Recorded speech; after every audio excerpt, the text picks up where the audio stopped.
Sejam todos bem-vindos ao canal Evidências. Eu sou o Alê, abrindo mais uma live para você com o questionador Li. Os mistérios do verdadeiro Monte Sinai, última parte do estudo. Primeiramente, vamos agradecer aqui ao maior de todos, o nosso único e verdadeiro Deus vivo, o Deus de Abraão, Isaque e Jacó. Muito obrigado, meu Senhor.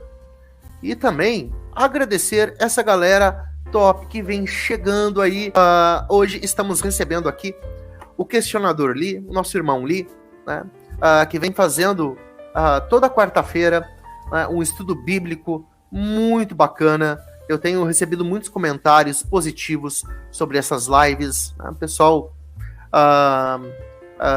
comentando sobre o conhecimento do irmão Li, né, que é muito profundo sobre sistemas geográficos da antiguidade, históricos, né, sistemas teológicos, né? Então o pessoal fica muito contente de assistir essas lives, né? E vamos passar a palavra aqui para o irmão Li, dar os seus adendos iniciais, né? Irmão Li, muito obrigado pela presença novamente, né? Fica à vontade, a casa é sua, né? Passar a palavra aí para os seus adendos iniciais. Muito obrigado pela presença. Primeiramente, boa noite a todos que estão acompanhando aí o canal. Uma satisfação muito grande estar aqui mais uma vez no canal do irmão e querido Alê, que bem nos proporciona isso daí. Agradecer a Deus, nos dar vida e saúde para estarmos aí acrescentando algo de bom às pessoas e estarmos aprendendo juntos aqui todos os dias. Motivo de muita felicidade, e eu que te agradeço, viu, Alê? Então, aqui é só isso e estamos prontos.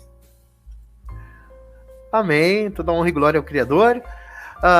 Vou pedir para os nossos queridos amigos que estão no chat ou que estão assistindo a live gravada, né, assim que ela terminar, por favor, clica no like para dar mais engajamento, para que esse estudo possa alcançar mais vidas, ok? Então, quem puder também compartilhar, agradeço muito, ok? Então, vamos começar aí o estudo, né? Passar a palavra para o irmão Li. Irmão Li, estou à sua disposição aqui. Qualquer coisa é só me chamar, ok? Estou aqui para aprender hoje aí sobre sistemas bíblicos. Então, eu fico muito feliz com esses temas aqui no canal. Toda honra e glória ao Criador. Pode começar. Então, pessoal, mais uma vez, boa noite. Obrigado a todos que estão assistindo e que eventualmente vão assistir posteriormente. Hoje a gente vai falar um pouco sobre a história do Monte Sinai, né? Será que isso é verdade? Será que isso daí é fake? Será que é mentira? Uma lenda que a Bíblia inventou? Isso daí que a gente vai discutir aí brevemente nesses próximos minutos. Então tá. Então assim, ó, para a gente iniciar, a gente deve ressaltar que não é simples a gente comprovar as coisas de forma irrefutável, né, para além de qualquer dúvida. Mas eu devo relembrar a todos vocês aí, e novamente aquilo que a gente vem falando aí nos últimos encontros, que a verdadeira ciência ela deve buscar provas, investigar o porquê dos achados, para a gente entender se de fato uma premissa, uma hipótese é verdade ou é mentira. Esse é o primeiro ponto. E isso inclui, assim, quase tudo ao nosso redor. Tudo que você aprendeu na sua vida como sendo inquestionável, que às vezes pode se mostrar como uma mentira, principalmente se a gente não analisa de forma, assim, mais apropriada. E eu vou te dar um exemplo, dar a vocês aqui um exemplo interessante. Assim, para todos os questionadores despertos, entendedores, sinceros e genuínos, né? Sabemos que não há margem para a gente conjecturar que, na prática, o homem veio do macaco, como essa ciência diz, sem levar em conta nem as questões da Bíblia. Se você pensar racionalmente, a gente não consegue imaginar uma coisa dessa, né? Na próxima série, a gente vai falar com detalhes sobre esse tema, tá? Mas o que eu gostaria aqui de trazer e deixar claro é que a suposta história evolutiva que ensina que através dos macacos, chimpanzés, né, e afins, teríamos ancestral comum, eles falam aí o primata, né, e que hoje é aceita como uma verdade científica para muitos, ainda que não seja encontrado provas para tal, né, isso acaba sendo uma verdade, infelizmente. Mas no século XX, né, no início do século XX, isso daí se tornou uma verdade quase absoluta. E a gente vai entender isso daí um pouco melhor. Seguinte, o que ocorreu? Segundo as fontes do passado, o arqueólogo inglês Charles Dawson, tá? Não é Darwin, é outro, em meados de 1912, em uma reunião na Sociedade Geológica de Londres, ele teria apresentado uma descoberta de um fóssil em Piltdown, uma espécie de vila pequena ali no condado de Sussex, que a gente vê aqui na Inglaterra, né, na atual Inglaterra, Reino Unido naquela época lá, né? Então, o que aconteceu? Isso gerou uma repercussão enorme, porque tais supostas provas de Dawson, que a gente vê na figura aqui, teria trazido à tona como uma verdade inquestionável a evolução, né? E isso perdurou aí por muito tempo, né? Esses achados aí de mandíbula, crânio, etc., teria formado o suposto homem de Piltdown que a gente vê aí nessa foto, que seria como se fosse um elo entre os homens e os primatas, tá? E aí, isso daí foi muito famoso na época, etc., ficou muito conhecido. E essa descoberta na cidade de Piltdown, não, nessa vila aí, parecia ser capaz de responder como foi desdobrada a enigmática e fantasiosa evolução humana, né? Então, assim, para os evolucionistas, isso foi um prato cheio para descartar o criacionismo, e principalmente a Bíblia Sagrada, né? Imagina o quanto que isso não ficou conhecido na época, né? O quanto que, por exemplo, ateus, por exemplo, não deve ter ridicularizado a Bíblia por supostamente ter achado uma prova inquestionável da evolução, né? E a gente vai entender se de fato isso ocorreu, né, dessa forma. Então, assim, cientistas da época ficaram muito intrigados com essa história de homem de Piltdown, né, etc. Falaram, nossa, a evolução de Darwin é maravilhosa, isso é verdade mesmo, enfim, tudo isso daí, tá? E o que aconteceu? Cerca de 40 anos, achou-se que esse homem de Piltdown é realmente uma prova inquestionável, tá? Tem os achados, se você pesquisar na história, tu vai encontrar isso daí, tá? Só que, em 1953, isso daí mudou. Por quê? Porque, na verdade, esses achados, que seria o homem de Piltdown, na verdade, se tratava de um crânio humano moderno misturado com uma mandíbula de orangotango. Ou seja, parece que foi forjado e não passava de uma fraude. Então, essa teoria acabou ruindo, né? E isso faz parte da história tradicional. Você pesquisar, não sou eu que estou dizendo, não sou eu que inventei isso, tá? E isso realmente ocorreu, tá?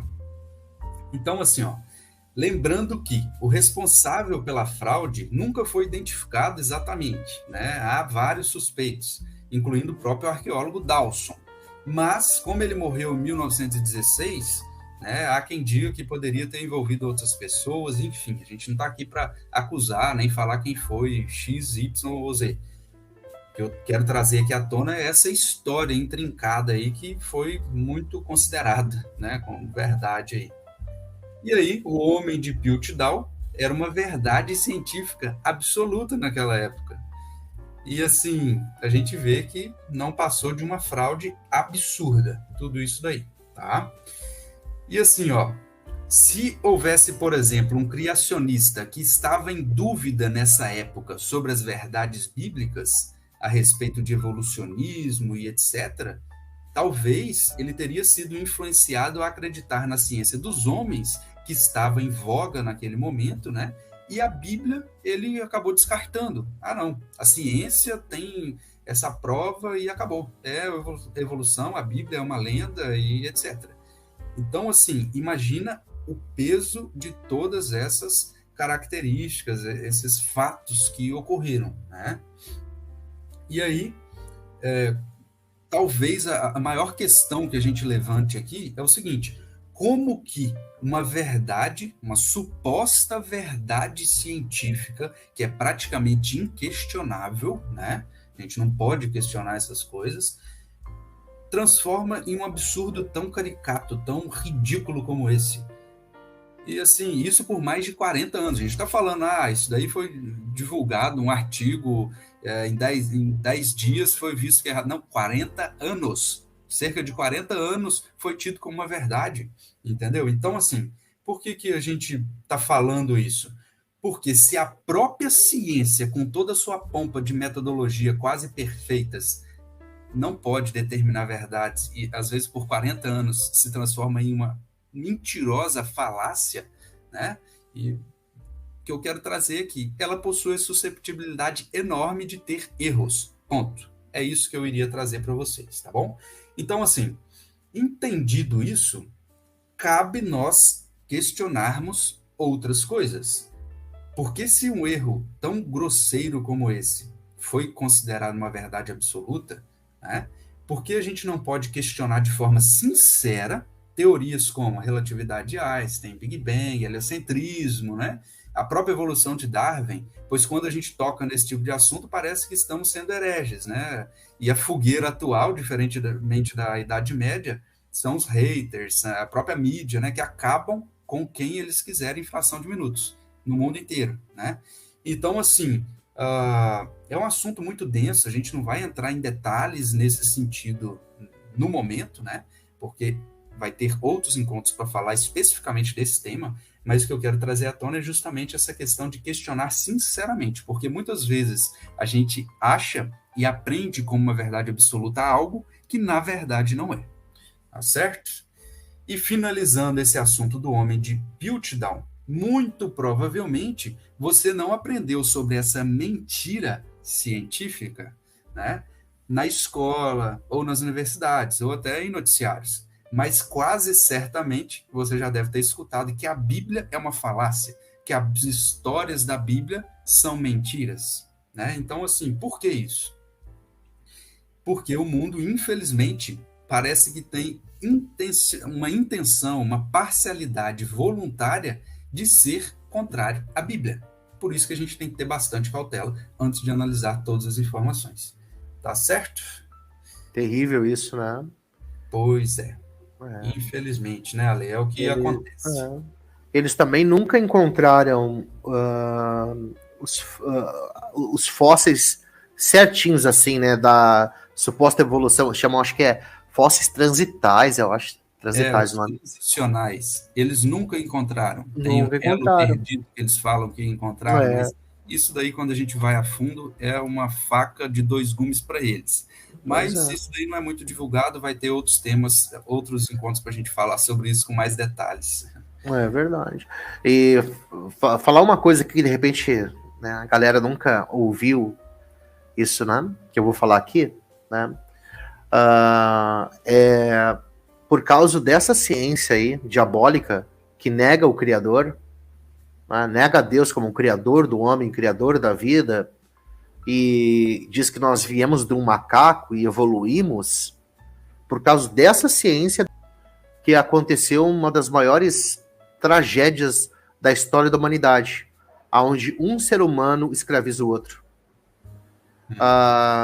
O povo afrodescendente, ele foi escravizado porque ele era considerado menos evoluído que os brancos. Por isso que aconteceu toda essa história de escravidão na história da humanidade. Por causa dessa ciência. Pois é. Para mim, eu sou bem radical quanto a isso. Para mim, um cara, uma professora, um professor que ensina isso para um aluno, teria que estar preso para mim. Teria que estar preso. Isso aí não é coisa que se ensine a dizer que uma pessoa veio de um macaco. Isso aí é um racismo descarado, isso aí. Mas pode continuar, irmão Lee. Pois é, muito complexo todas essas questões aí, realmente. E assim, O próprio Joseph Goebbels, né, que foi o ministro de propaganda na Alemanha nazista, do Hitler, né, ele mesmo dizia, uma mentira dita 1000 vezes torna-se uma verdade. Ele, como ministro da propaganda, né, é responsável, dentre outras coisas, pela grande manipulação das massas. Então, assim, dá para a gente meditar nessas frases e poder entender um pouco melhor. Tá certo? Então, assim, ó, o que eu vos trago de forma simples é que busque questionar. E nesse sentido, olha o que Provérbios traz para nós. Provérbios 2, de 1 a 7. Filho meu, se aceitares as minhas palavras e esconderes contigo os meus mandamentos, para fazeres o teu ouvido atento à sabedoria, inclinares o teu coração ao entendimento, se clamares por conhecimento, por inteligência alçares tua voz, se como a prata a buscares, e como tesouros escondidos a procurares, então entenderás o temor do Senhor e acharás o conhecimento de Deus. Porque o Senhor dá sabedoria, da sua boca é que vem o conhecimento e entendimento. Ele reserva a verdadeira sabedoria para os retos. Escudo é para os que caminham na sinceridade. Então, assim, é justamente essa questão da gente buscar com avidez. Conhecimento, a sabedoria, Deus dá, mas nós temos que buscar. Não é só a gente escutar, ficar na nossa zona de conforto. Nós temos que ir atrás, porque o conhecimento desse mundo muitas vezes é deturpado. E eu dei simplesmente um exemplo aí, para a gente começar a introduzir o assunto que vou falar adiante, tá? Então, por isso que vos conclamo, assim, vamos questionar de forma sincera e genuína. Não é sair questionando, perguntando tudo também de forma irrefletida. É uma forma também que não faz sentido. É a gente questionar de forma genuína, né? As dúvidas que nós temos, ir a fundo, né? Para a gente encontrar as respostas. Porque esse mundo, infelizmente, é assim. E assim, ó, esse é o único exemplo que eu trouxe, né? Um simples exemplo. Imagina quantos outros que a gente não tem. Isso para a gente iniciar o tema a respeito do Monte Sinai. Será que essa questão do Monte Sinai é realmente uma falácia? Será que é real? Como é que é isso daí, né?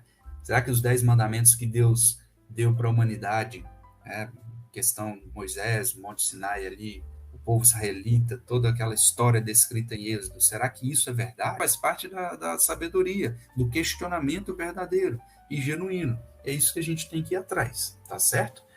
Porque muitas pessoas acreditam que os cristãos são fanáticos e cegos na Bíblia, de forma que eles teriam perdido a capacidade de questionar somente, né? E a gente acata um ponto de vista e pronto. Mas será que somos nós que acreditamos em uma verdade de forma cega, ou boa parte da ciência atual acabou transformando-a em um dogma, né? Uma bandeira, uma fé na ciência? Então, nós temos que questionar tudo isso, porque a ciência dos homens ela é limitada. Então, dito isso, a gente pode adentrar de fato aí no tema que a gente vai falar. Então, assim, para a gente falar do Monte Sinai, né, a gente tem que lembrar um pouco daquela realidade do contexto de vida de Moisés e seus conterrâneos e seus amigos ali, né? A gente está falando de cerca de 3.600 anos, quase 4 milênios. É muito tempo, tá? Lembrando que são muitas pessoas que acompanhavam ali Moisés na travessia, cerca de 2 milhões. É difícil a gente precisar, obviamente, né? Mas seria mais ou menos 2 milhões de pessoas, assim, né? Em Êxodo 12:37 diz que os israelitas partiram de Ramsés até Sucote. Havia cerca de 600 mil homens a pé, além de mulheres e crianças, né? Se a gente pensar em idosos, talvez viúvas ou alguns outros componentes, a gente chegaria em algum número de 1.500.000 a 2 milhões, algo nesse entorno assim, tá certo? E Moisés foi o principal líder de todo esse povo para retirar ali do Egito, né? E assim, guiar, se a gente às vezes tem problemas com amigos, familiares e algumas divergências, imagina com 2 milhões de pessoas em deserto. É uma tarefa extremamente difícil, até quase impossível de se imaginar, né? Em deserto. Imagina o tanto de dilema, conflito que esse povo enfrentou, né? Às vezes colocando em dúvida até o próprio chamado de Moisés como um líder daquela época. Isso daí cabe a gente pensar e refletir, porque isso realmente é muito impressionante, né? E os leitores da Bíblia, que a conhecem de antemão, conhecem a história também de Corá e Abirão. E o que aconteceu, né? Essa história de Corá e Abirão foi o seguinte: por justamente Moisés ser o líder, surgiu uma certa intriga ali. Corá, ele era um israelita da tribo de Levi, que era contemporâneo, obviamente, de Moisés. A história de Corá é conhecida na Bíblia por conta dessa espécie de rebelião que ele teria feito ali e promovido contra a liderança de Moisés e Arão.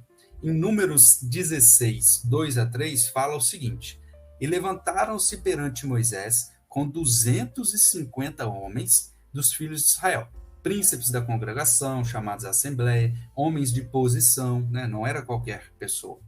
E se congregaram contra Moisés e contra Arão, e disseram: basta-vos, pois que toda a congregação é santa, todos são santos, e o Senhor está no meio deles, porque vós vos elevais sobre a congregação do Senhor, né? Então, assim, eles começaram a questionar a autoridade, a liderança de Moisés. E em Números 16, 2, diz o seguinte: Moisés mandou chamar a Datã e Abirão, filhos de Eliabe, porém eles disseram: não subiremos, porventura pouco é o que nos fizeste subir uma terra que mana leite e mel, para nos matares nesse deserto? Senão também queres fazer príncipes sobre nós? Então, assim, houve ali essa divergência sobre a liderança de Moisés. E isso é descrito muito bem ali na Bíblia, tá? Então, assim, isso é para a gente entender que se naquela época haveria, né, houve essas divergências, imagina hoje, né? O povo ali via a presença de Deus, né? Via a luz durante o dia, Deus guiava durante a noite, o maná caía do céu. Era assim, mesmo assim tiveram esses conflitos. Imagina hoje.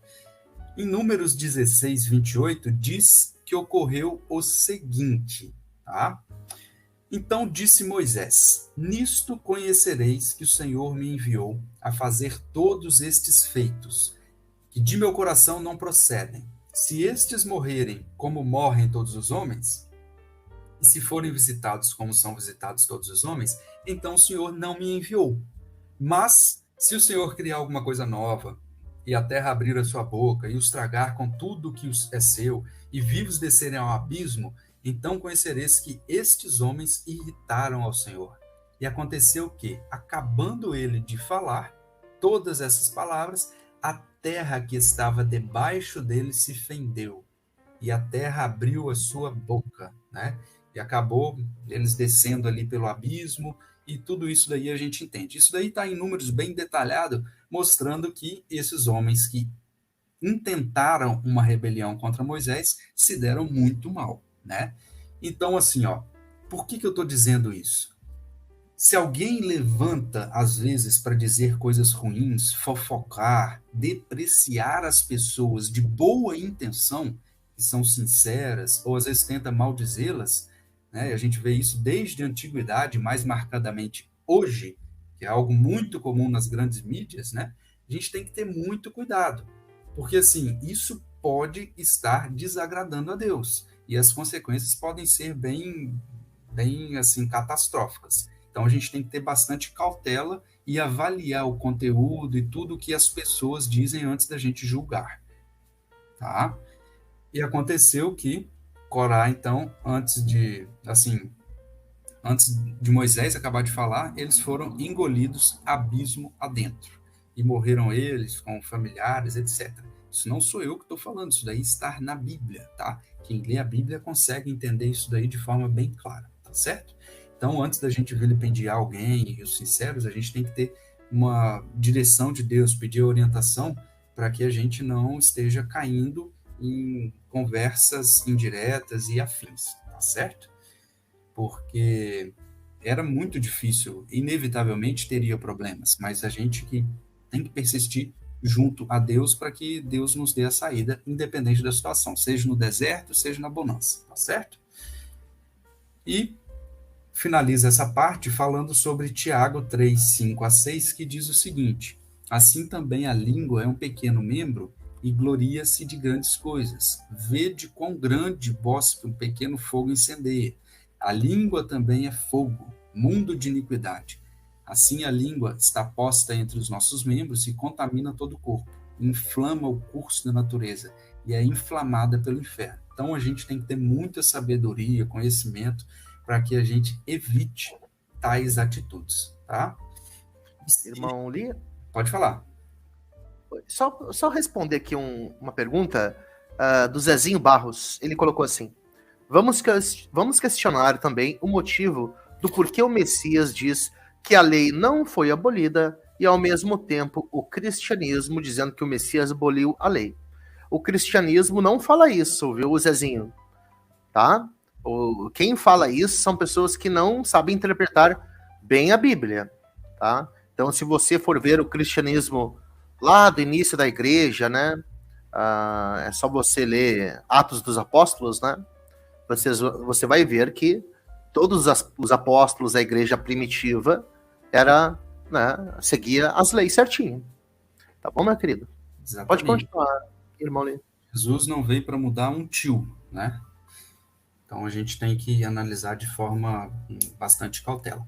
Mas assim, por que eu estou trazendo também essa história? Porque é o seguinte: se naquele tempo que Deus estava presente ali do povo, o próprio Moisés, as tábuas da lei, os mandamentos, 10 mandamentos estavam ali com o povo, e esse povo chegou a criticar o próprio Moisés, que viu o mar vermelho abrir, entendeu? Esse povo que estava ali com Deus, eles mesmos se afastaram.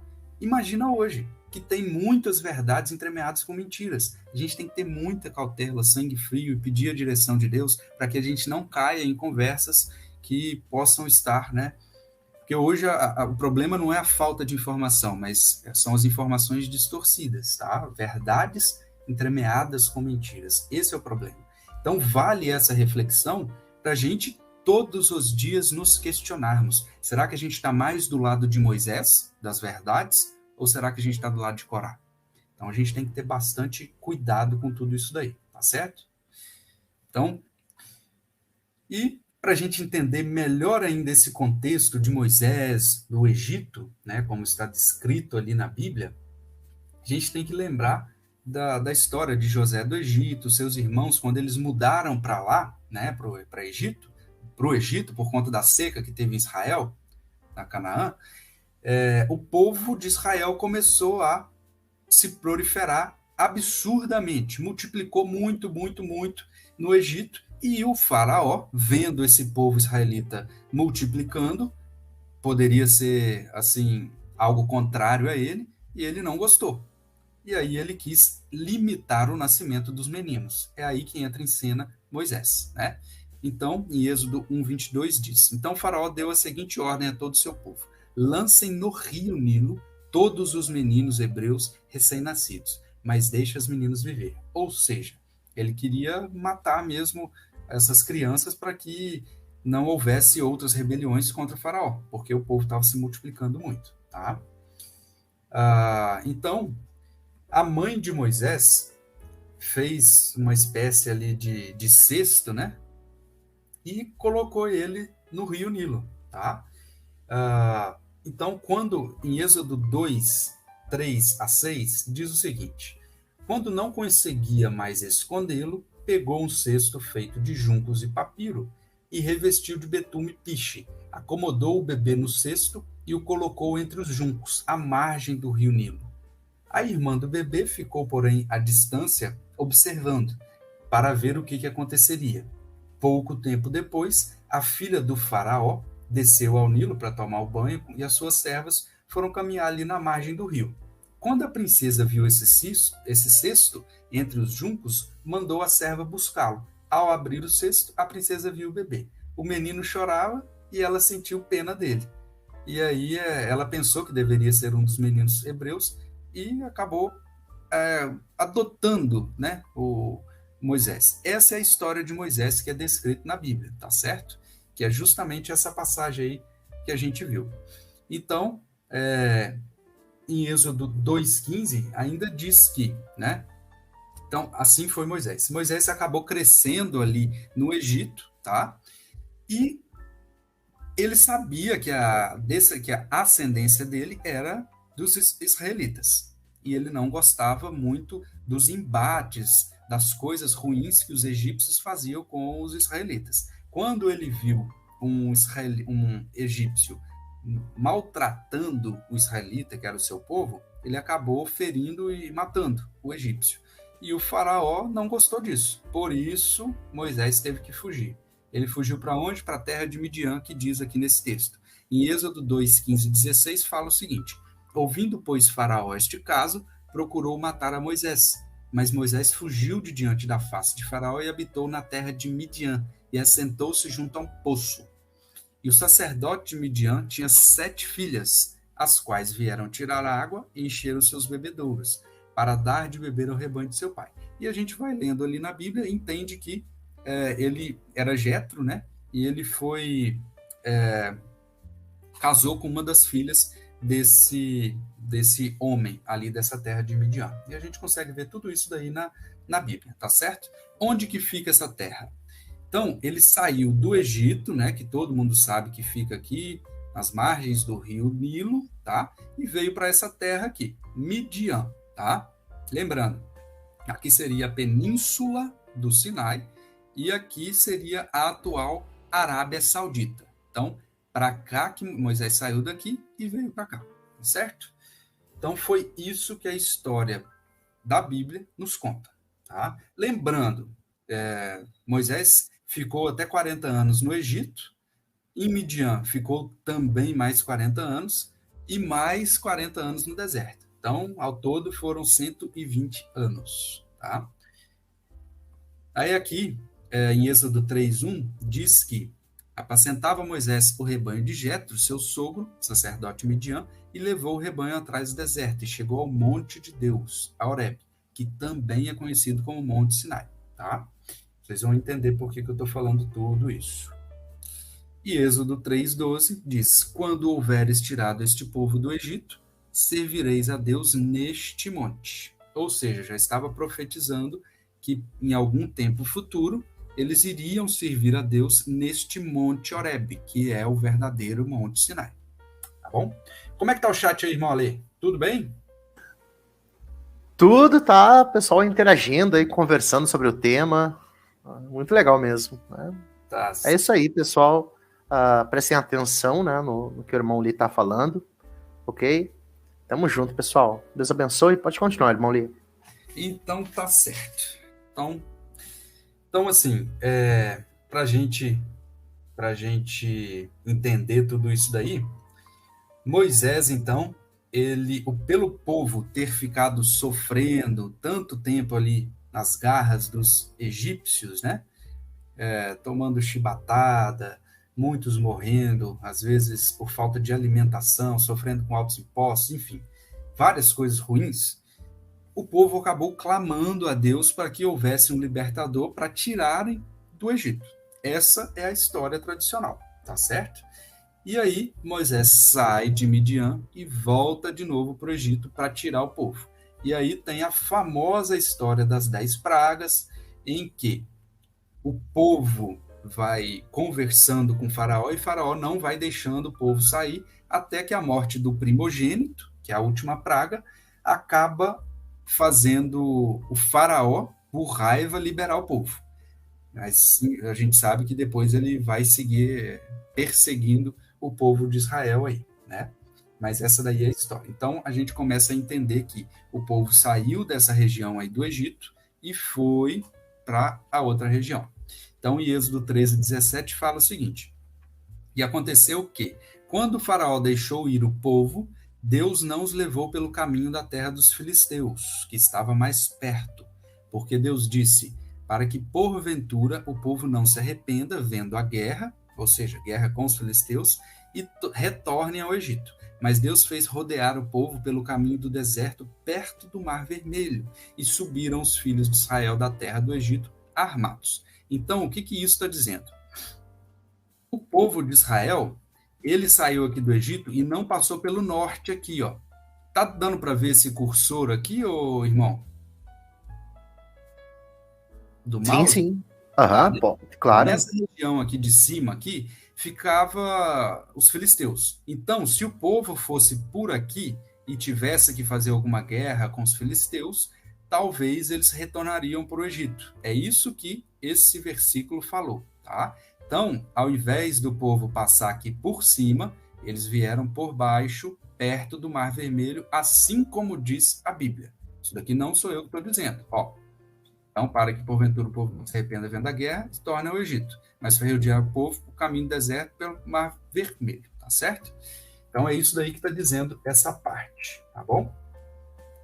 E tudo isso aí está claramente descrito na Bíblia, tá? Então aqui seria essa região aqui. Lembrando, seria aqui a Península do Sinai e aqui a atual Arábia Saudita, tá certo? Então é isso daí para a gente contextualizar e entender um pouco melhor a respeito da geografia local aí. E aí... Tem uma pergunta pro senhor aqui, irmão Lee. O Follower of Christ, eu não sei se é assim que fala o nome do amigo ali, do canal dele, né? Dele, irmão Lee. Então o Monte Sinai não é onde nos contam que é? Então, primeiramente, obrigado pela pergunta, mas é o seguinte, eu não sei qual que você está se referindo. A gente vai entender detalhes por detalhes os Montes Sinais, né? Existem várias suposições, mas só um verdadeiro. Se esse questionador está se referindo ao Monte Sinai, que a maioria das pessoas conhecem na Península do Sinai, com as bases bíblicas, com as provas que a gente mostra aqui, não é verdade. O verdadeiro Monte Sinai, como a gente vai ver, é na Arábia Saudita, tá certo? Não sei se deu para entender claro, mas a gente vai entender muito bem a posterior, tá? Perfeito. Então, é o seguinte. E obrigado pela pergunta aí, pela interação, tá? Lembrando, né? Tem várias suposições de Monte Sinai, inclusive um perto de Israel, Monte Sinai no próprio Egito, que é na península ali do Sinai, enfim. Só que só pode haver um, porque a Bíblia diz que há um. Deus fez presente em um. Então, é só um que existe. E acabou. Esse talvez seja o mais famoso, o Monte Sinai, que é mais divulgado, tem muito turismo, que a Igreja Católica acredita, e a maioria das pessoas, né? Esse Monte Sinai que vos apresento, ele tem essa espécie aí de mosteiro, né? Como se fosse um mosteiro, é uma fortificação aí associada à época do Império, tá? Ela está muito associada à Igreja Católica. Esse mosteiro chama Mosteiro de Santa Catarina e é uma das mais antigos do mundo, tá? Só que, infelizmente, com as bases bíblicas e tudo o que aconteceu, não tem a menor possibilidade de ser nesse local, tá? Só para contextualizar, esse Monte Sinai seria nessa região aqui, da Península do Sinai. E a gente acabou de ler que o povo passou, né, perto do Mar Vermelho aqui e teria atravessado o Mar Vermelho no Golfo de Acaba, que a gente vai ver mais à frente, tá? Se o Monte Sinai fosse aqui, ele teria que atravessar o Golfo de Suez. Não faria o menor sentido falar, por exemplo, para não passar pelo norte para pegar os filisteus. Assim, começa tudo errado. Então, seria na Arábia Saudita, tá? A gente vai entender isso daí com calma. Então, assim, hoje, a cristandade, a maioria das pessoas, o mundo em geral, considera o Monte Sinai verdadeiro, esse que vos falei, da Península do Sinai. Lembrando que o Monte Sinai, esse é o Monte Sinai falso, né? Ele encontra-se nessa Península do Sinai, e essa península montanhosa e desértica que faz parte do atual Egito, entre os golfos ali de Suez e Acaba, que é esses braços aqui do Mar Vermelho, ele teria a origem no nome de Deus Sim, que atribui-se ao Deus da Lua, e não ao verdadeiro Deus dos israelitas. Então, assim, é a primeira questão que a gente coloca aqui. Como que o Monte Sinai, que o próprio Deus desceu, teria referência ou alguma associação com o Deus da Lua. Não faz muito sentido, não faz nenhum sentido isso. Né? Então, começa errado aí essa questão do Monte Sinai mais famoso, tá certo? Então, assim, só pela nomenclatura a gente começa a questionar, tá certo? Esse é o primeiro ponto. Segundo ponto, a determinação geográfica, né, do Monte Sinai aí, que a Igreja Católica, o cristianismo, vários arqueólogos de renome, né, falam, teria ocorrido, teria dado esse nome principalmente após a Rainha Helena. A Rainha Helena, como a gente sabe pela história tradicional, foi a mãe do imperador romano Constantino, o Grande, ali em meados do quarto século, 305, 306 depois de Cristo aproximadamente. Ela teria tido um sonho, né, e teria indicado esse monte na Península do Sinai como esse local bíblico. Então, assim, através de um sonho de um componente político do Império Romano, deu-se esse nome de Monte Sinai, essa localização do Monte Sinai. Espera lá, não é assim que a gente se faz ciência, né? Mas só que isso parece que o mundo adotou de uma forma quase patognomônica, né? Então é muito, assim, estranho tudo isso. Enfim, e acabou disseminando essa ideia aí, né? Esse monte verdadeiro como verdadeiro, não baseado em provas, em achados, as coisas que a gente está buscando fazer aqui, não com provas arqueológicas, com geografia e a própria Bíblia, né? Mas através de um sonho. Terceiro ponto que a gente tira esse Monte Sinai da jogada. Esse mosteiro de Santa Catarina que vocês veem aí na foto, ele foi construído na região sul do Sinai, conhecida também, né, como Monte Sinai, com o aval ali da Igreja Católica. Ele é um marco ali para essa região. E assim, tem muitas questões do turismo local, questões políticas, questões financeiras, sociais, são N fatores associados a tudo isso. Então, quando a gente fala, mas por que então a gente fala que esse é o verdadeiro, o outro não é? Assim, é muito complexo todas essas variáveis, sabe? Então, a gente tem que ter bastante cautela antes de sair acreditando em tudo, tá? Lembrando que a Arábia, ela é um país que é praticamente o berço do islamismo. Imagina o impacto religioso e social, político, financeiro, tudo, turismo, que se a Arábia falasse, não, o Monte Sinai verdadeiro é aquele que está no meu país. Então, assim, a gente começa a entender que é muito mais complexo as raízes de tudo isso. Não é simples a gente falar, esse é o Monte Sinai, esse é bem complexo tudo isso, tá certo? Poderia gerar uma reviravolta aí que a gente não tem nem ideia. Até na própria Igreja Católica, que considera, e até hoje, né, considera esse Monte Sinai do Egito como real, tá? Tem muitas questões associadas. Mas, para os verdadeiros bereanos, quando a gente analisa esse suposto Monte Sinai do Egito, e não somente pontos vagos, sonho, etc., né, a gente consegue entender de uma forma um pouco mais entendida, se é que a gente pode falar assim, de tudo isso. Para a gente pegando as provas da arqueologia, os achados, as provas bíblicas e juntar tudo isso para a gente ter a maior probabilidade de estar acertando, tá certo? Então, quando a gente pensa em todas essas provas aí que não faz sentido esse Monte Sinai ser o verdadeiro, né, a gente consegue entender um pouco melhor. E antes da gente falar de fato, né, aqui, ó, lembrando que o povo, né, como eu falei, ele não passou aqui pelo norte, ele passou por aqui. E se esse monte que está nessa região fosse o verdadeiro, o povo teria que ter atravessado o Mar Vermelho aqui. Talvez ele teria que ter 2 aberturas de Mar Vermelho, irmão Ale. Teria que passar no Golfo de Suez e no Golfo de Aqaba. Será que daria isso? Pois é. Enfim, por isso que a gente tem que avaliar todas as informações juntos, tá bom, pessoal?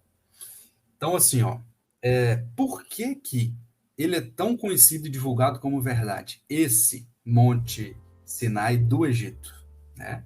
Será que a Igreja Católica, os grandes canais de televisão, History, Discovery, Channel, enfim, instituições multibilionários aí de vários países, as universidades mundo afora, será que eles não possuem condições de investigar e determinar de fato o real Monte Sinai? Será que ninguém mais pode encontrar outros achados, além dos que já foram encontrados? Será que somente nós, pessoas simples, canais que não possuem todo o apoio da grande mídia, são capazes de descobrir essas verdades? Ou será que por trás de tudo isso há um interesse, algo intencional em buscar a ocultação da verdade genuína, a distorção de fatos bíblicos, né? Então, assim, fica aí a dúvida. E se esse não é o Monte Sinai verdadeiro, apesar de ser falado pela grande mídia, onde que está o Monte verdadeiro? Aonde? Tá? Então, para a gente falar de tudo isso daí, a gente poderia citar que esse senhor aí é o Glenn Fritz. Ele é um doutor que está envolvido no estudo geográfico do Êxodo há mais de 23 anos, tá?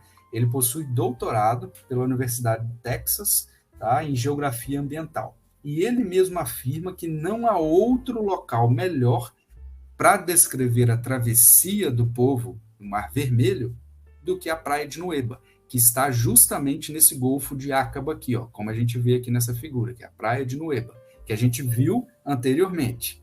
Então, apesar de ser pouco divulgado isso também, né, estudiosos que têm, assim, muito gabarito, etc., eles têm vários estudos que falam sobre isso, mas não são muito divulgados, eles falam sobre isso, tá? Não sou eu que estou inventando essas coisas, são com achados e provas que a gente fala tudo isso daqui, tá?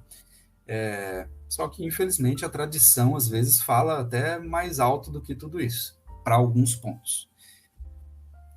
E por que eu estou dizendo isso? Porque se é na praia de Nueba que aconteceu essa travessia, é impossível essa travessia do Mar Vermelho ter ocorrido nessa região e o Monte Sinai ser esse o verdadeiro. O Monte Sinai tem que estar aqui na Arábia. Compreende? Esse daí é o outro ponto a favor do Monte Sinai ser ali na Arábia Saudita. Essa daí é a praia de Nueba que a gente viu nos encontros passados, tá bom?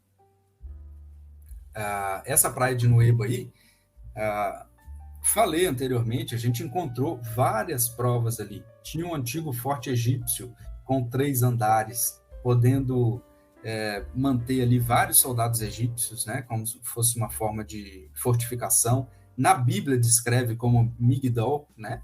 Êxodo 14, 1 e 2 fala sobre Piairote, né?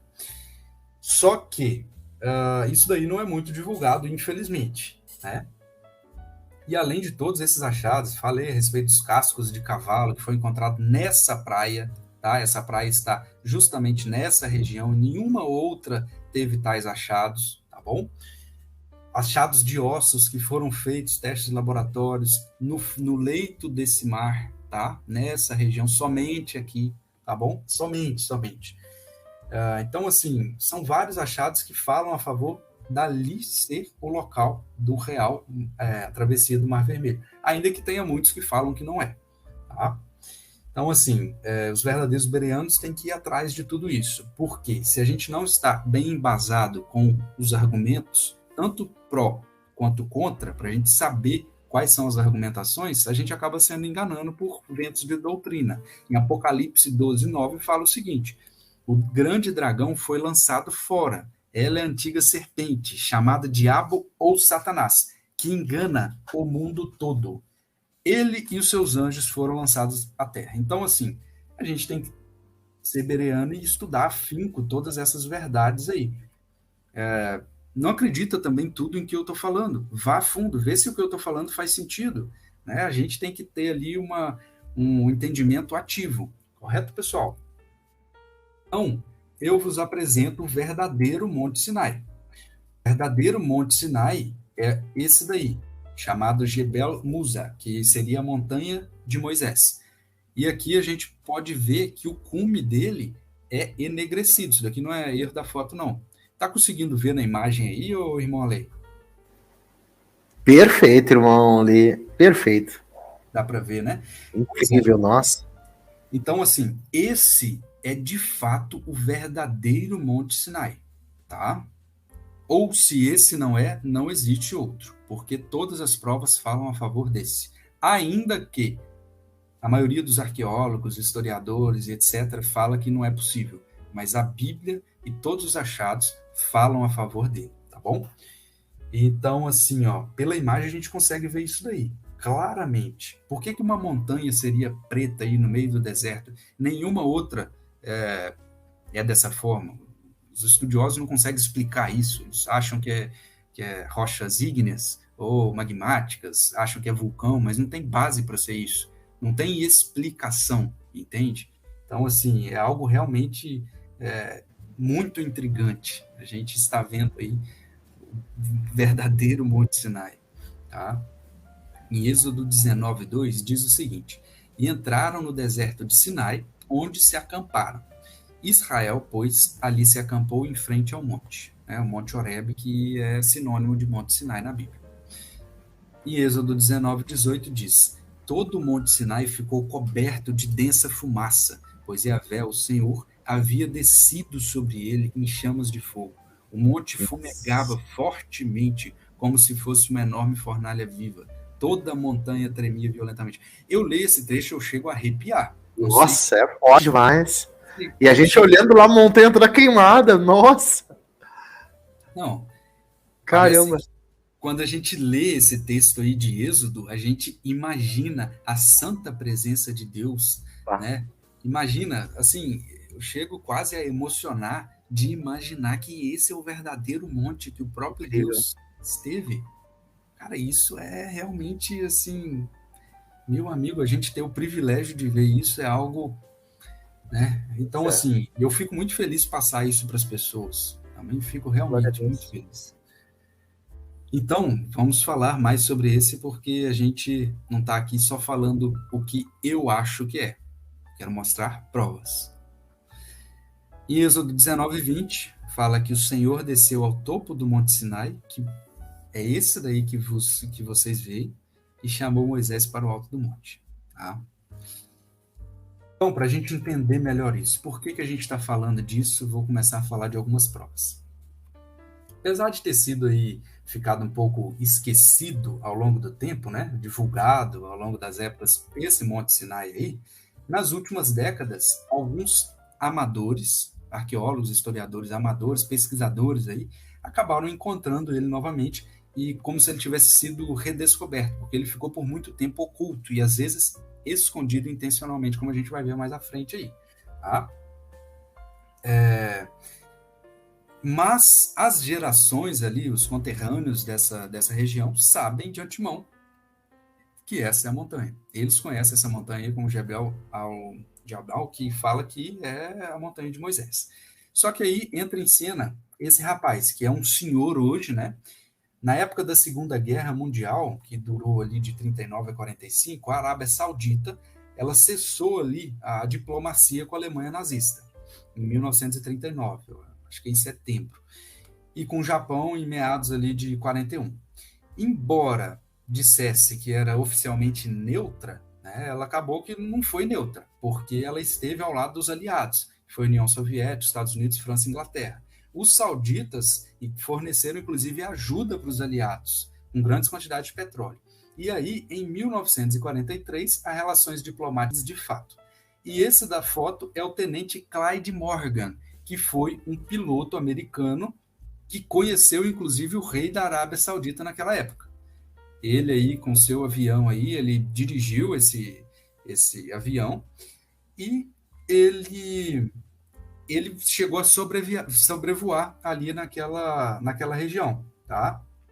Ele mesmo já disse que todos os militares sauditas sabiam que esse Monte Sinai que eu mostrei, né, que está na Arábia Saudita, era sagrado.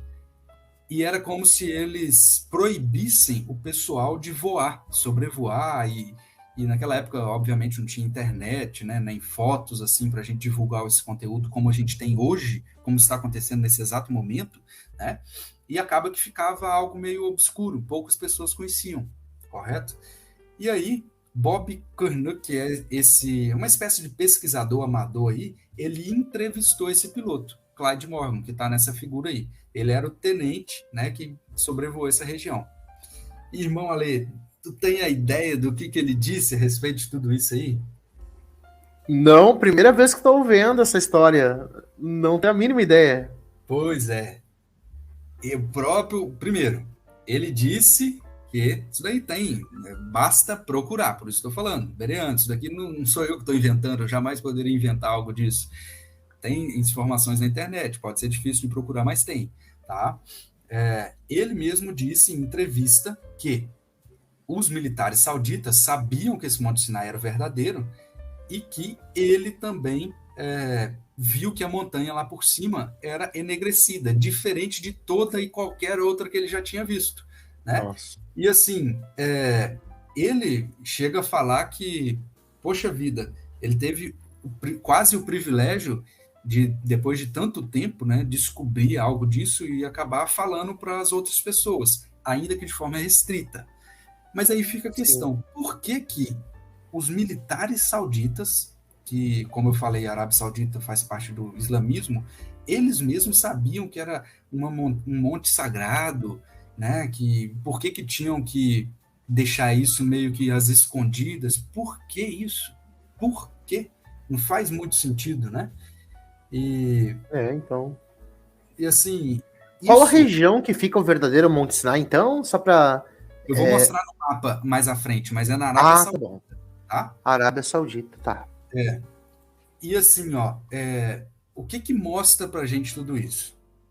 Mostra que essas questões a respeito da Bíblia, das verdades da Bíblia, não são teorias da conspiração, não. O mundo, de fato, ele tenta, né, de forma geral, ocultar as verdades da Bíblia.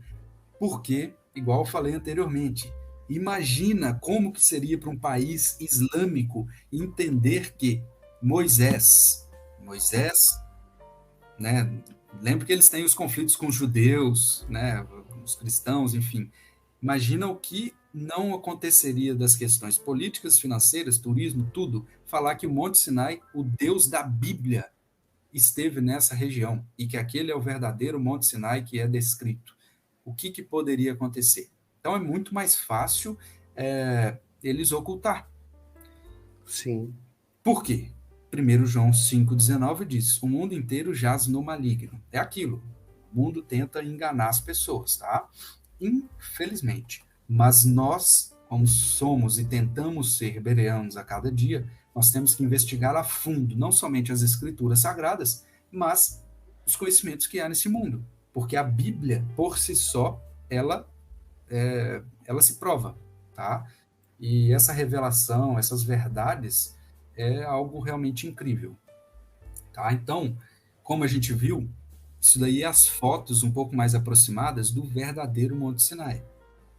Aqui, essa não está muito Incrível. bem colorida, mas a gente consegue ver que essa parte do topo aqui, e ela é uma montanha muito alta, né? A maior da região, como diz também na Bíblia.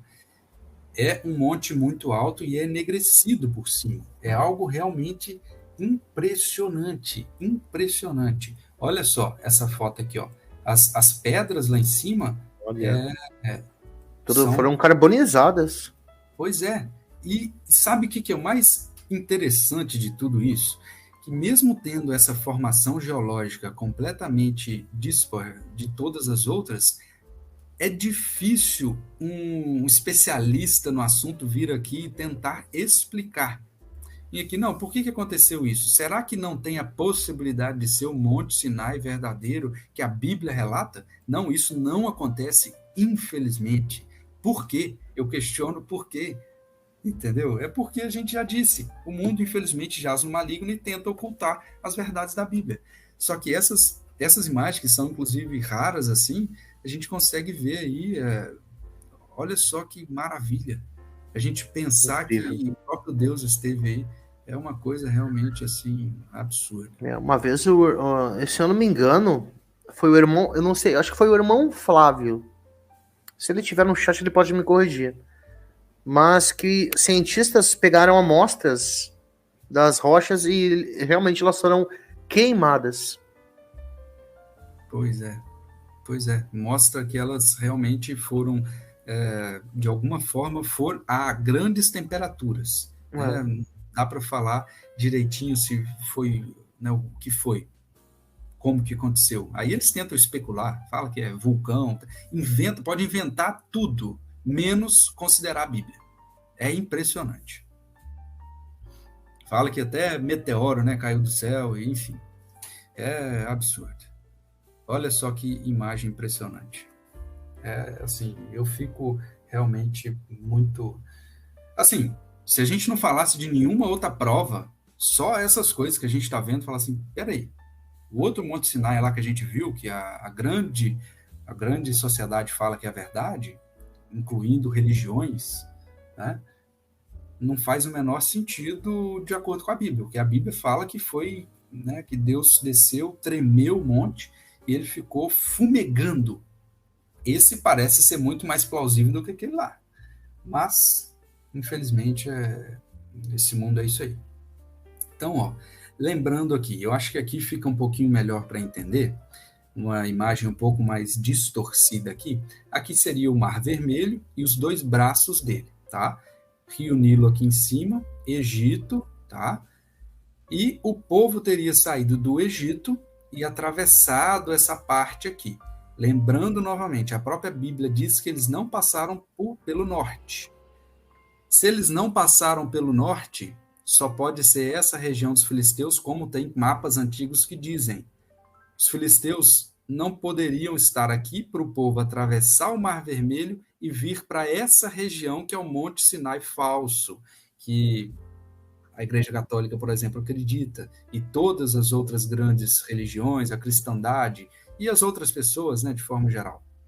Entende? Então, a pergunta lá que o questionador fez no início do chat ali, o fato de não poder... Esse é uma importante prova, porque a Bíblia nos dá essas referências. Então, não pode ser aqui o Monte Sinai verdadeiro. Nessa península não tem como ser. Tem que ser em alguma após esse Mar Vermelho, esse Golfo de Aqaba. E, como eu falei, em toda essa costa, o único local, segundo o estudo do Dr. Glenn Fritz, é nessa praia de Nueba. E atravessando para cá, próximo, a gente tem esse Monte Sinai, que é uma das montanhas mais altas aqui dessa região, a única com cume mais preto, enegrecido, e que tem todas as outras provas que a gente vai falar mais à frente. Deu para entender? Só um minutinho. Sim, perfeito. Só um minutinho, irmão Lee. Meus amigos do chat, eu acabei de fixar o comentário do Paulo. Ok, obrigado, Paulo, sempre nos ajudando. Então, se inscreva agora mesmo no canal do nosso querido irmão Lee, questionador Lee, ok? Para quem sabe futuramente nós estaremos visitando ele também em uma live dele, né? Será bacana também, né? Voltar com a visita, né? Então, pessoal, se inscreva agora mesmo aí no canal, não perca tempo, se inscreva agora, é só clicar, tá fixado ali, essa tarja azul aí, ok? Você vai ter mais um canal bacana aí para acompanhar também, ok? Obrigado, irmão Lee, pode continuar. Então, essa daqui seria o mapa aqui. O povo teria passado todo esse período. E aí uma das provas que eles falam que não pode ser também esse Monte Sinai é que o povo teria que ter andado mais ou menos 400, 450 quilômetros. Isso em fração de mais de 3 meses. Plenamente possível, uma velocidade de mais de 3 quilômetros, assim, 10 quilômetros por dia, parando com bastante calma, lembrando que tem idosos, tu conseguiria muita tranquilidade, parando, né? Lembrando que o povo caminhava até a noite. Então, assim, isso daí não é argumento plausível para isso, tá? Nós temos que ter mais provas para dizer que é X ou Y, essas questões. E aí, a outra questão da história que teve muito próximo ao Monte Sinai, como a gente sabe, é o bezerro de ouro, né? O que aconteceu nesse relato aí? Em Êxodo 32, 1-4, né? Vendo o povo que Moisés não desceu logo da montanha, do Monte Sinai, com as 10 tábuas, com as 2 tábuas dos 10 mandamentos, foi ter Arão e disse: olha, faz-nos ídolos, para que tenhamos deuses que nos guiem, pois não sabemos o que foi feito desse Moisés que nos tirou do Egito. Deem-vos os brincos de ouro, respondeu-lhes Arão. Assim fizeram todos, as mulheres e os filhos e filhas. Arão fundiu um ouro e moldou-o, dando-lhe estrutura de um bezerro. Então, essa foi a história do bezerro de ouro, enquanto Moisés estava no Monte Sinai. Toda aquela história lá que a gente já conhece. E aí, né, Êxodo 32, 4, aquilo que a gente falou, tomou em suas mãos e fez esse molde aí de bezerro de metal fundido, inclusive com ouro. E essas inscrições, tá vendo aqui que tem uma espécie de gado, bezerro, né? Essas pedras aqui foram encontradas praticamente na base do Monte Sinai. E aqui, ó, hoje em dia, infelizmente, é vigiado pelos árabes, tem até uma placa ali que diz exatamente isso daí em árabe e em inglês, né? Que ao pé da letra falaria algo a respeito de que a transgressão desses limites seria ilegal e os infratores estariam sujeitos a algumas penas, né? E as fotos com inscrições ali ao lado do bezerro. Tudo isso está aí bem no sopé do Monte Sinai. A gente vai mostrar uma foto mais ampliada para a gente entender. Olha o tanto de inscrição que há nessa região que eu vou mostrar, em que mostra aqui inscrições provavelmente do próprio povo que estava ali, esse povo que a gente acabou de ler na Bíblia, que estava com Arão, né, aguardando Moisés, e fez ídolos, tá? Olha só, são imagens que provavelmente perduram aí por mais de 3.000, 3.500 anos. Olha só que interessante. Estaria nessa região aqui, ó, nessas pedras, tá? Aqui, ó, aqui a gente consegue ver melhor. Isso daqui não se assemelha a um altar, não, o irmão Ale? O que você acha? Sim, os altares sempre foram com pedras empilhadas. Exatamente. É. E a de cima ali, ó, a de cima bem deitadinha, né? Pois é, olha só. E nessas pedras é que estão essas inscrições que eu mostrei. Tá? Essas pedras aqui, ó. Isso daqui se assemelha muito a um altar, mas muito mesmo. E aonde que, ó, lembrando que aqui está tudo cercado, né? Aqui não pode transpassar isso, né? Os árabes vigiam isso praticamente 24 horas. E sabe por um dos motivos deles vigiar isso daí, além da questão religiosa, né? Sabe por quê? Uma das coisas que eles vigiam de forma tão assídua isso daí, irmão Lê? Nossa, tem uma cerca ao redor. Cerca aqui, ó. Tá conseguindo ver? Caramba! Pois os caras sabem. Eles podem entrar, não pode. Agora, sabe por conta de quê? Por quê? Uma das alegações é que se você entrar aqui, você pode ser acusado de até furto de ouro. Ouro pode ter aqui, até hoje.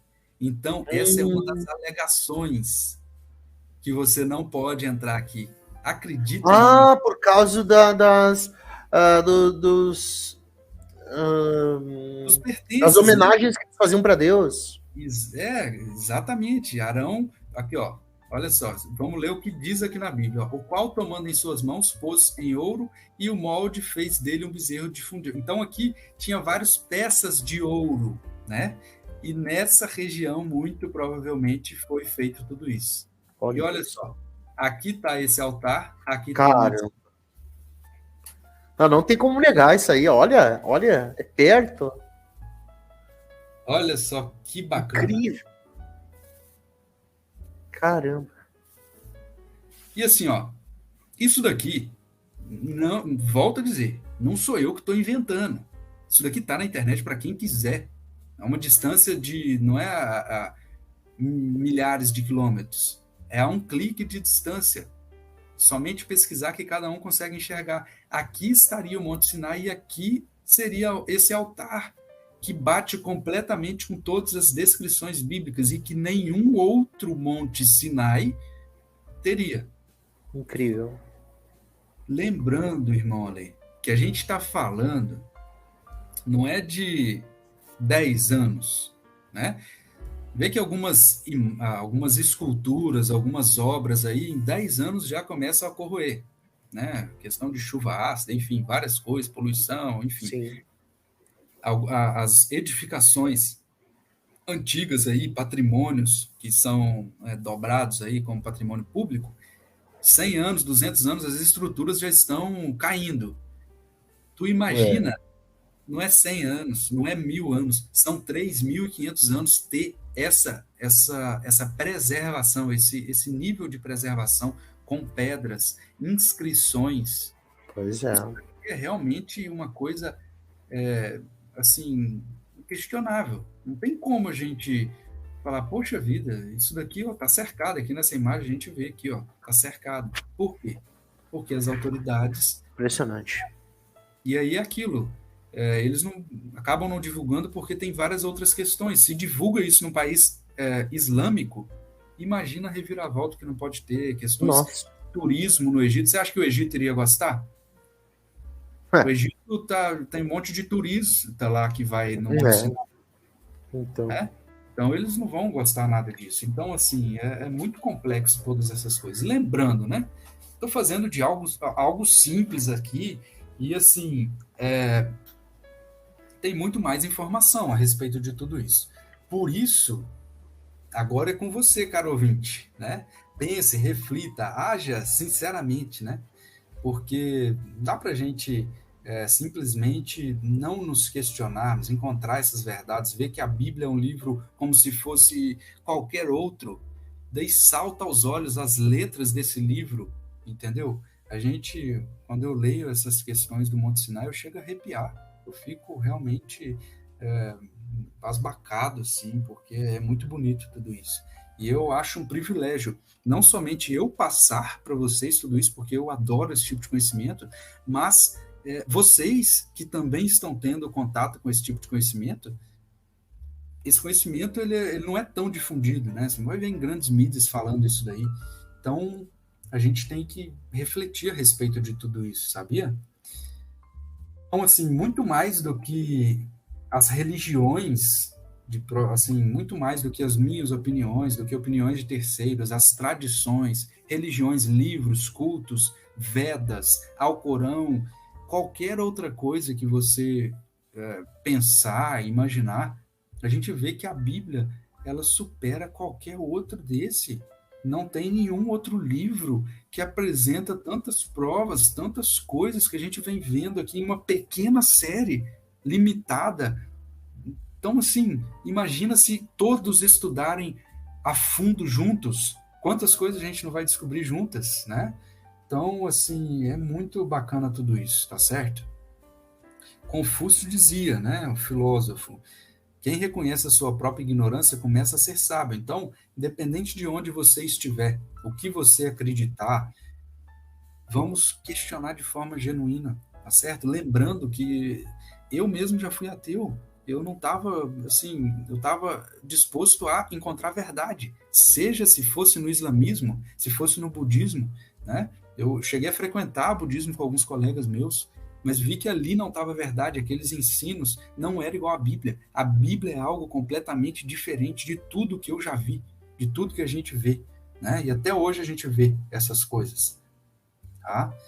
Então, questione, seja sincero com tudo isso, sabia? Porque é assim que a gente consegue conhecer as verdades deste mundo. A gente precisa de ser sincero, muitas vezes. E para as pessoas que às vezes são estáticas ou cegas com algum ponto de vista e são intransponíveis, né? Aí já não adianta provas, nem quaisquer argumentos, né? O escritor irlandês Oscar Wilde já dizia, os olhos são inúteis se a mente é cega. Eu posso mostrar tudo aqui, posso teletransportar vocês para o Monte Sinai. Se a gente não raciocinar, não vai adiantar nada, entende? Então, assim, o que eu quero trazer é que realmente a Bíblia ela é um livro que, apesar de ser tão combatido, tão negligenciado, tão difamado, ela é o livro mais, assim, diferente e único em toda a história da humanidade, tá certo? Com todos esses achados, vamos relembrar que a Bíblia, apesar de ter sido escrita em mais de 3 idiomas, hebraico, grego e aramaico, ela foi traduzida em mais de 700 línguas diferentes, mais de 2.000 anos de sua criação, 40 autores diferentes em épocas distantes, né, um do outro, perfazendo aí cerca de 1.600 anos, como a gente vê aqui, em vários continentes, né? Vários escritores, ora sacerdote como Esdras, Davi, Salomão, reis, filósofo judeu Paulo, Mateus era um cobrador de impostos, né, como se fosse da Receita, pescadores como Pedro e João, o homem, o pastor de ovelhas, Amós, são vários, de diferentes status. Eles escreveram a Bíblia, entendeu? Ora em palácios, ora em prisões. Muitos autores e seguidores da Bíblia foram perseguidos, torturados e mortos. A própria história tradicional nos conta isso, né? Foi um trabalho extremamente árduo para a gente ter ela em mãos hoje, tá? E assim, imagina quantos livros do passado não devem ter sido perdidos, né? Somente a Bíblia subsistiu por tanto tempo. Somente a Bíblia perdura até os dias de hoje. Somente ela. Tamanha diferença é presente entre os escritores, os respectivos períodos de vida, né? Igual falei, palácios, prisões, etc. Seria algo impossível um livro ter sido compilado com tamanha razoabilidade diante de tantos desafios. É algo inacreditável se a gente colocar humanamente falando, somente por sobrenaturalidade. Não tem outro livro, coletânea, trabalho na história que possui tanto tempo de existência, com tamanha perfeição do início ao final, né? Por isso que quando tem algum detalhe ou outro, em tal língua fala isso, tal Bíblia fala aquilo, cabe a gente investigar e ver qual que está, porque às vezes questão de tradução tem algumas diferenças, algumas pequenas divergências, né? Então, isso é muito pequeno em relação a todo esse contexto. É muito fácil para nós hoje analisarmos tudo isso sem termos que ir para a fogueira, entende? Então, cabe a você, verdadeiro questionador, ir atrás de tudo isso, tá?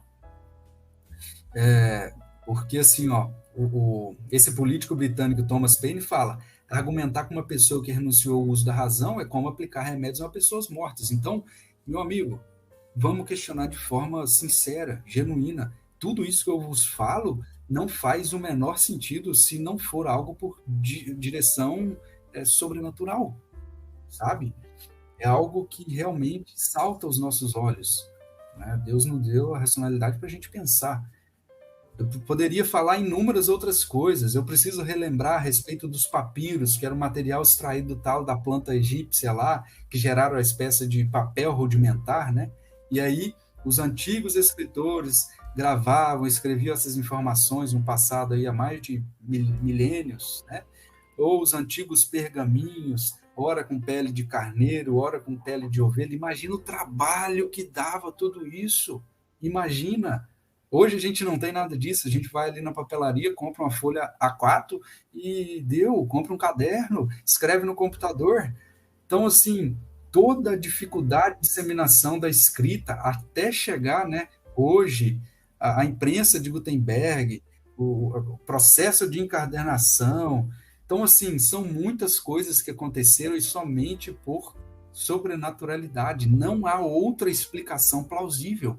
Não há. É somente a Bíblia que teve tudo isso. Então, assim, a Bíblia é um livro diferente. Não há o que dizer de tudo isso, sabe? A única conclusão lógica é que ela é e está acima de tudo e todos. Em Mateus 24:35 diz que os céus passarão, que os céus e a terra passarão, mas as minhas palavras jamais passarão.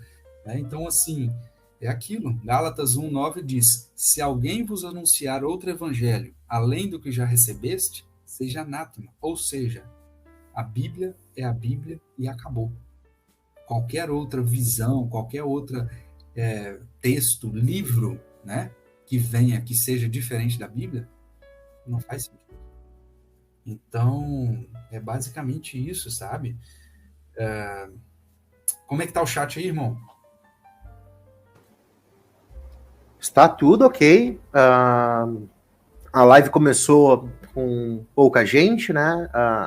Como sempre, a plataforma tentando boicotar assuntos que são importantíssimos, né?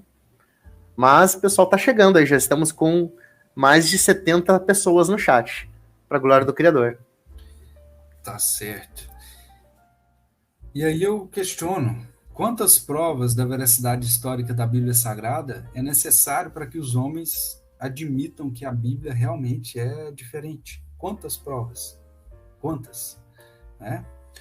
Atos 17:11 diz: Ora, estes foram os mais nobres do que os que estavam em Tessalônica, porque de bom grado receberam a palavra, examinando cada dia nas Escrituras, para ver, né, se era assim mesmo. Ou seja, os bereanos, né? Em Atos 17:11 ali, quando Paulo foi a uma região do Império Grego chamada Bereia, só para contextualizar isso daí, né? Essa região de Bereia havia os bereanos e os tessalônicos. Ambos eram judeus. Eles reuniam os sábados nas sinagogas, etc. Né? Só que ele mesmo disse que os bereanos examinavam com mais afinco do que o pessoal da Tessalônica. Então, vos faço a pergunta, né? Será que a gente, eu também, será que nós somos mais bereanos ou tessalônicos? Será que a gente está com vívido interesse nas informações da Bíblia, nos conhecimentos que ela traz? Será que a gente vai a fundo, profundamente nas raízes da criação da Bíblia, de todas as informações associadas, né? Ou a gente prefere simplesmente sentar no sofá, escutar ali o que uma pessoa diz, o que um pastor fala, o que um padre fala, o que qualquer outra pessoa, que o seu professor fala, por exemplo, que a Bíblia não é verdade? Será que é isso? A gente tem que ser bereano, né? Lembrando, pessoal, esse trabalho que eu desenvolvo aqui é sem qualquer fim lucrativo ou interesse por detrás, a não ser a disseminação das verdades que um dia eu tive acesso, por questionar sinceramente, quando eu não tinha dúvidas, né? Eu tinha essas dúvidas e já perguntei para várias pessoas e não tinha uma resposta coerente, né? Muitas vezes, até pastores, né? Até os meus pais, às vezes não sabiam responder com exatidão, e foi onde eu até virei ateu, como já falei. Por isso, essas informações que eu construí ao longo de vários anos, depois de muitos dilemas, dificuldades, porque eu não sou historiador, sou um simples questionador, né? Eu também não sou arqueólogo, nem renomado, etc. Eu obtive simplesmente por questionar. E é isso que eu busco trazer aqui de forma simplória para vocês, tá? Lembrando que tudo que você faz, você vai ser cobrado. Seja aquilo que você aprendeu, seja aquilo que você deixa de conhecer quando você tem a oportunidade, tá? Marquês de Maricá, né, que foi o escritor político brasileiro, dizia: sempre haverá mais ignorantes que sabedores, enquanto a ignorância for gratuita e a ciência dispendiosa. Essa ciência que refiro é a ciência verdadeira. Então, por isso que eu bato nessa tecla de ser bereano mesmo, porque conhecimento não é fácil, tá? E aí volto a relembrar, portão lá de Ishtar, do Império Babilônico. Esse portão, é uma réplica, obviamente, né? Foi reconstruído em Berlim, está no Museu de Pérgamo. Ele foi construído aí por volta do ano 575 a.C., a mando do Nabucodonosor II, né? Que foi o rei da Babilônia.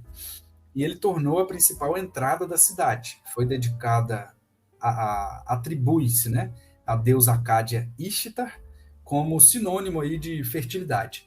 E eles, como tinham só barro ali para construir, eles tentaram alguma forma para impressionar os opositores, os inimigos. E eles acabaram vidrificando esse barro da superfície, utilizaram aí esse cor azul, lápis lazuli e ouro, significando que eles tinham muito poder. Se você quer invadir, tu pode vir, mas vem forte porque a gente está podendo. É isso que quer dizer. É um portão muito grande, mais de 14 metros de altura, 30 metros de largura, né?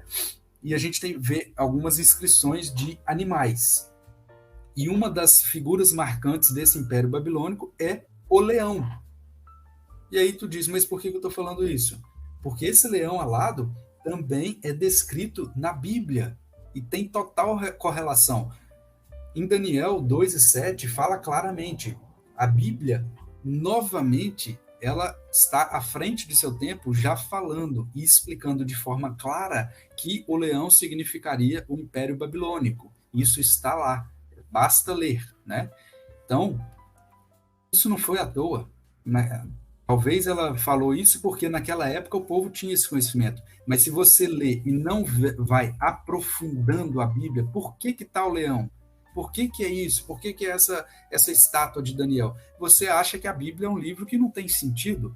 Então Deus nos chama para questionar e entender a Bíblia de forma genuína. É isso que a gente tenta fazer, é isso que eu tento passar aqui, tá certo? Em Daniel 7, 3 e 4 diz: eu vi 4 grandes animais, diferentes uns dos outros, que subiam do mar. Primeiro assemelhava-se a um enorme leão. Isso está lá.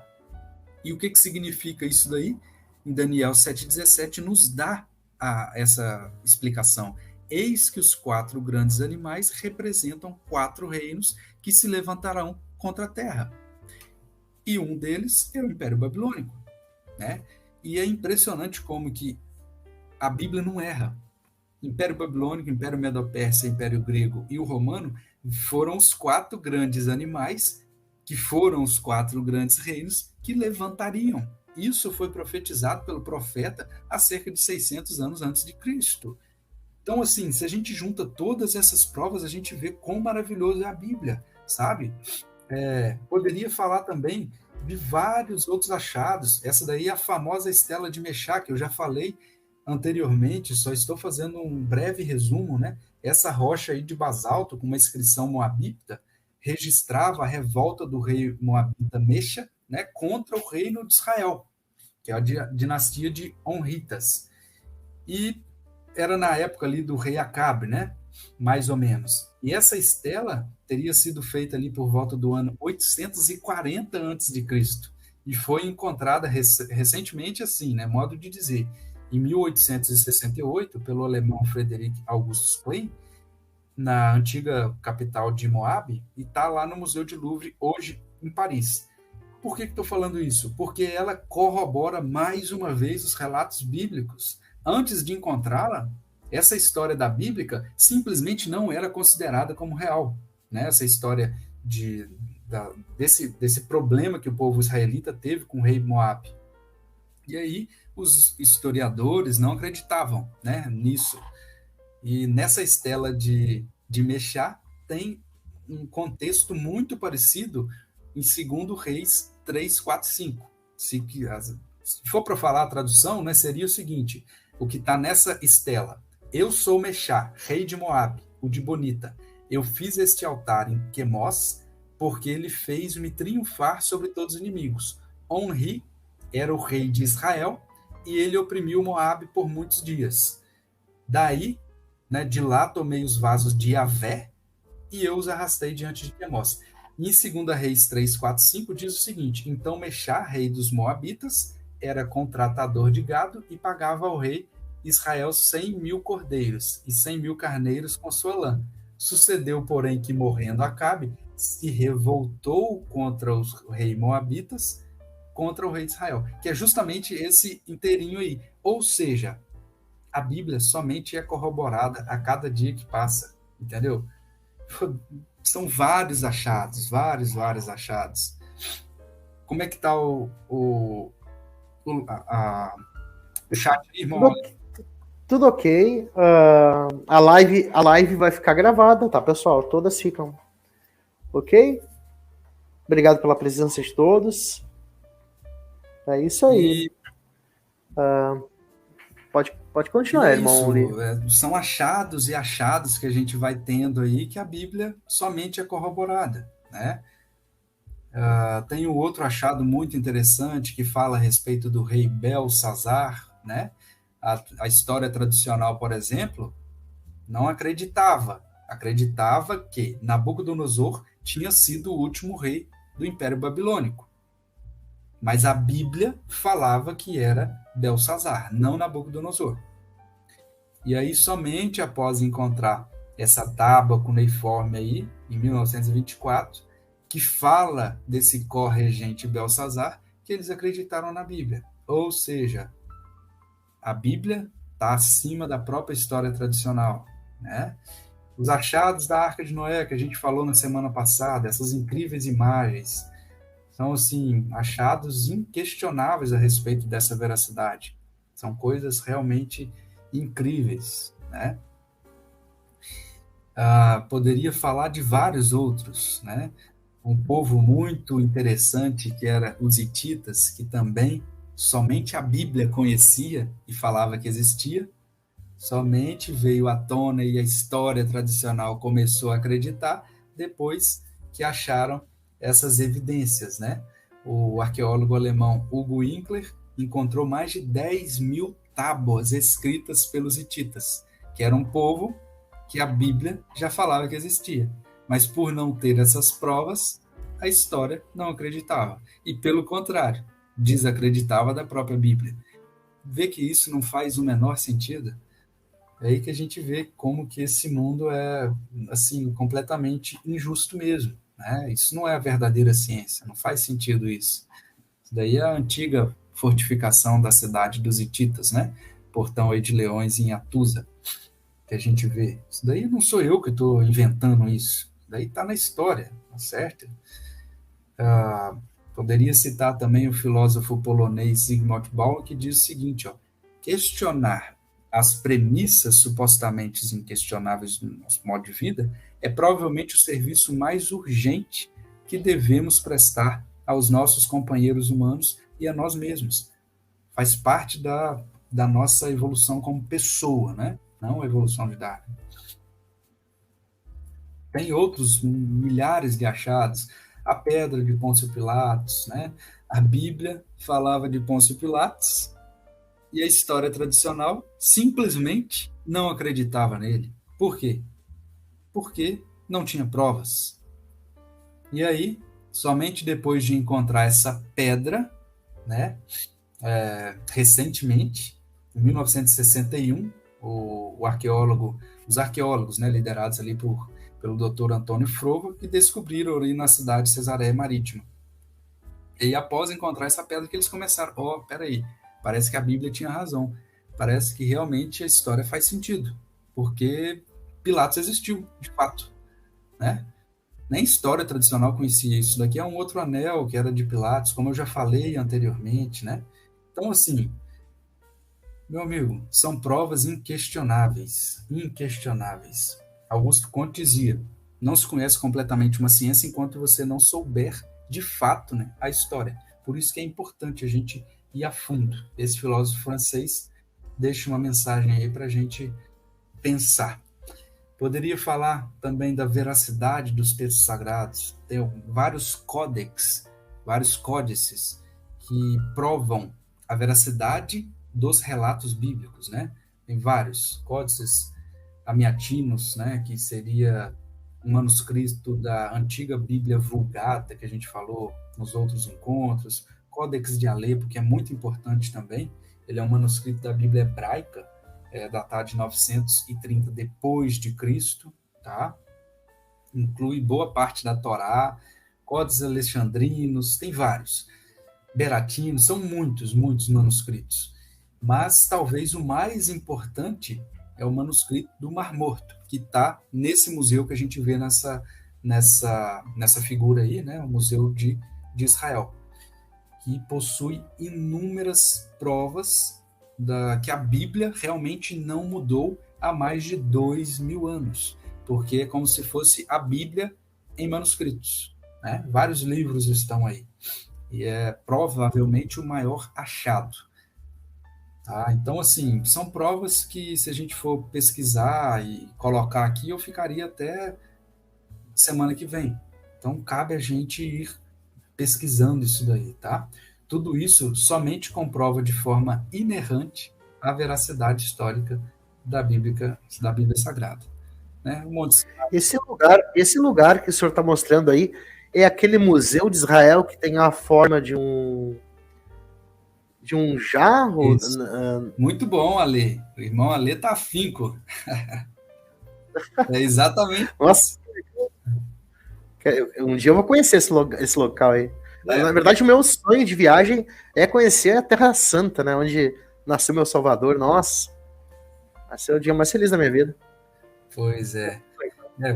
É exatamente isso. Isso daí é uma forma mesmo, porque os manuscritos do Mar Morto foram encontrados na caverna em algumas cavernas, né, do lugarejo ali que chama Qumran, associada aos antigos essênios, etc., há mais de 2.000 anos. É somente até esse achado, como eu falei lá, na época da criação do Estado de Israel, etc., enfim, meados ali de 1947, 48, até esses achados mostra a sobrenaturalidade, como que esses manuscritos ficaram aí há cerca de 2.000 anos conservados em uma caverna. A gente não está falando de 10 anos, não estamos falando de 100, nem 500.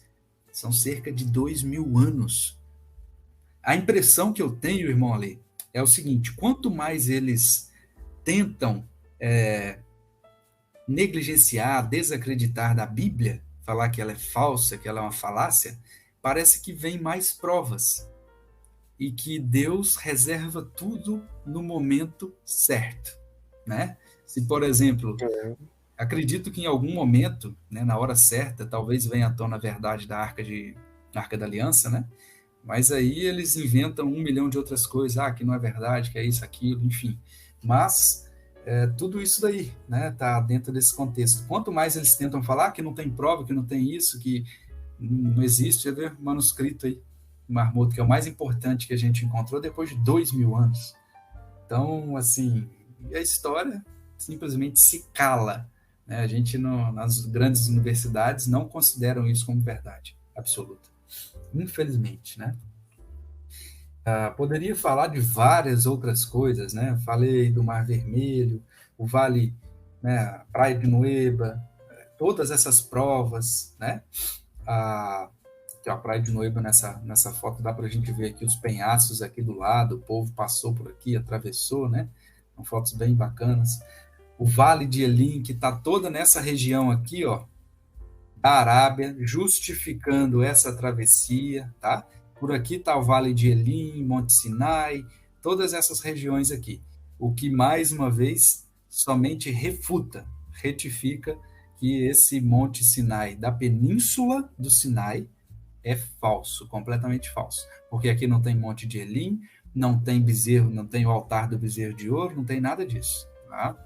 Então, assim, somente corrobora todos esses achados, né? As fontes de água nesse vale tem lá. Então, assim, é realmente impressionante. E aí são várias dessas provas, né?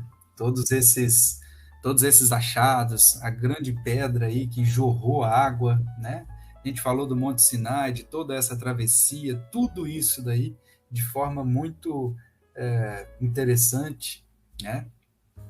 Altares ali próximos, como diz na Bíblia, né? Em Êxodo 24:4 diz: Moisés escreveu todas as palavras do Senhor e levantou-se pela manhã de madrugada e edificou um altar no pé do monte e 12 monumentos segundo as 12 tribos de Israel. Provavelmente faz parte desses monumentos aqui. Isso daqui é altar que está perto do Monte Sinai, irmão Ale, que provavelmente seria esse altar aí que é em Êxodo. Que mais tem provas arqueológicas, né? Pois é, basta muito legal procurar, né? Em Êxodo 17:6 diz: Eis que eu estarei ali diante de ti sobre a rocha, em Horebe, que é o Monte Sinai, e tu ferirás a rocha, e dela sairão águas, e o povo beberá. E aqui é basicamente quase em cima do Monte Sinai, e aqui a gente vê aqui uma espécie de leito de rio.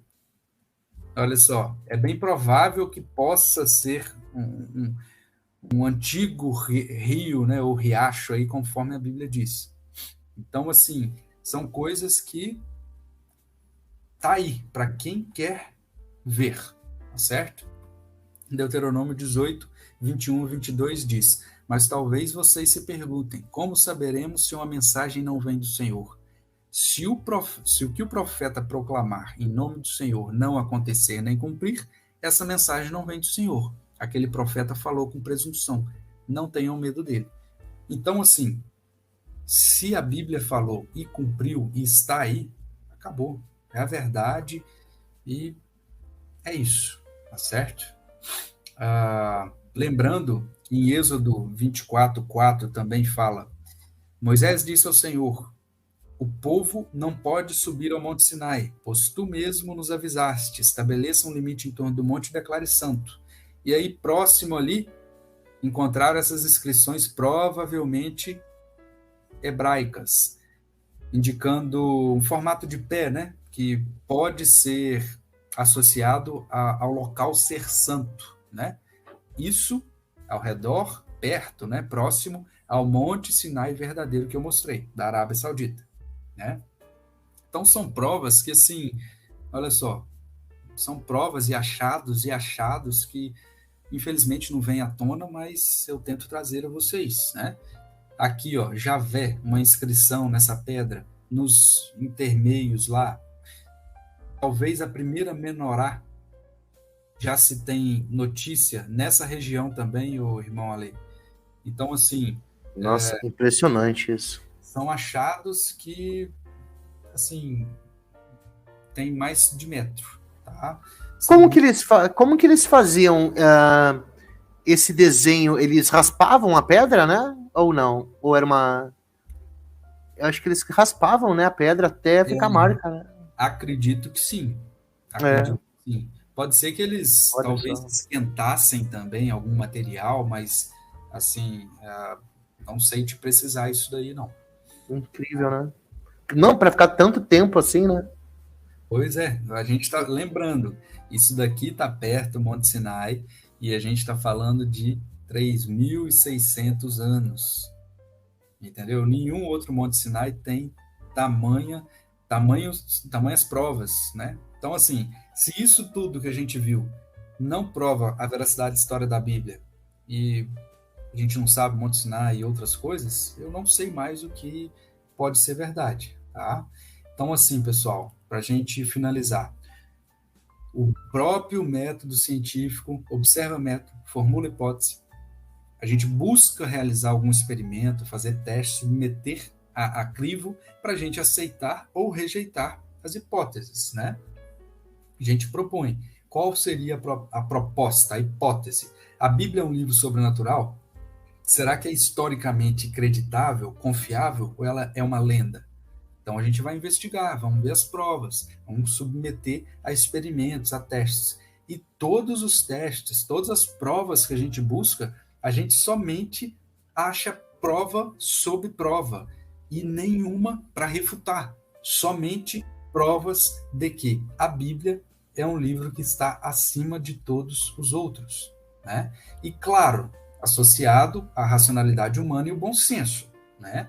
A gente tem que constatar. Isso porque eu digo? Porque a ciência humana ela é limitada. Ela tem os seus percalços, como a gente viu aí lá no início, né? Então, assim, pode não ser simples, mas o conhecimento liberta, tá?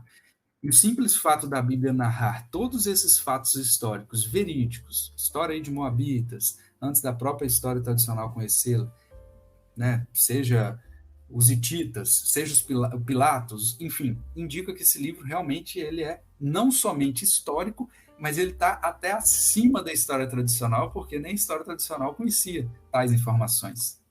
Apesar de não ser simples, o conhecimento ele liberta, tá certo?